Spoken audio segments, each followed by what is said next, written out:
کۆمەڵی ئیسلامی کوردستان لە سلێمانی لە ڕووی پلان و هوشیاری و چاودێری و پێداویستیەکانەوە وردەکاری بە ڕێوەچوونی هەڵبژاردننی پەرلەمانی کوردستان تاوتوێ دەکات. کۆمەڵە ئەوێت بۆ هەڵبژاردنەکەی 30 ئەیلولی ئەمساڵ بە کاندیدا بەهێز و بەتوانەکانیەوە زۆرترین دەنگ بەدەست بێنێت، ئەویش بە جێبەجێکردنی پلانێک کە لازموونی هەڵبژاردنەکانی پێشوو خەڵکانی شارەزا دای دەڕێژێت. داڕشتنی پەیامێکی بەهێز کە بتوانێت داخوازی جەماوەری تیابێ، داخوازیەکان و بەرژەوەندیەکانی جەماوەری تیابێ بۆی کە خۆی تیاب ببێنێتەوە کە دەنگ بەو لیستە بە جەختکردنەوە لەسەر هەڵوەسەکانی کۆمەڵی ئیسلامی کە تاکە هێز بوو تا کۆتایی لەبەرەی گەلمایەوە و گەلی بەجێ نێشت دژی زوڵم و ستەم.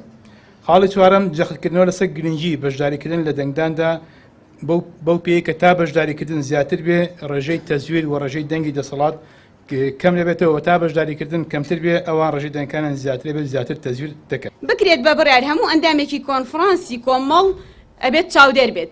ئێمە لە سنووری شاری سلێمانیا بۆ نمونە 500 گەر ئەندام چاودێر بێت، ئەندامی کۆنفرانس بێ مەفروزە چاودێریش بین لە پرۆسەی دەنگانە.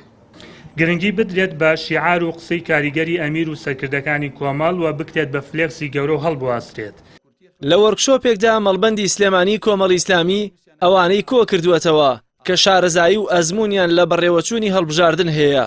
بەشێکیان پێشتر کاندیدی دەرچووی ناو پرۆسەکانی هەڵبژاردن بوون و بەشێکی دیکەشیان کاندیدی هەڵبژاردنەکەی 30 ئەیلولی ئەمساڵ و کادێری باڵای حزبن.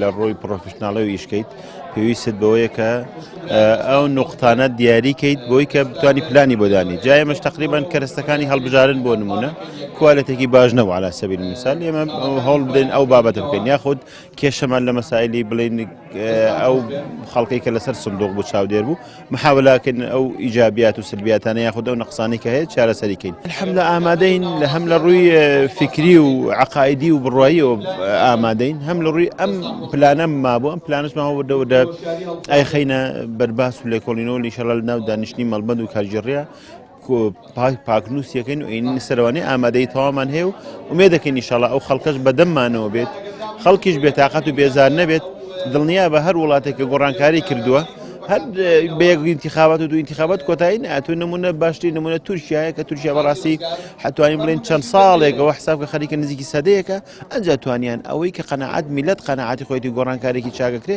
ئەو ساهاتۆتە پێشەوە. پێویستەکە ئێمە بەم شێوازە بکەین کە دڵنیا بە ئامادەی تەواومان کردووە و ئینشەڵا ئامادەی تەواویشەکەین بۆ ئەم بابەتانە ئیستیعدادمان هەیە بە تەواوەتی. کۆمەڵی ئیسلامی کوردستان بەپێی پلانی ناوەندی هەڵبژاردنەکانی ئامادەکاری بۆ هەڵبژاردنەکان دەکات. 40 کەسی شارەزا و بە ئەزموون لە حکوومەت و پەرلەمانی کاندید کردووە بۆ ئەوەی ئەو ڕێبازەی درێژە پێ بدات کە وەستانەوەیە دژی گەندەڵی و نەعەدالەتی و چەسپاندنی دادگەری. جەلال محەممەد، کەناڵی ئاسمانی پەیام، سلێمانی.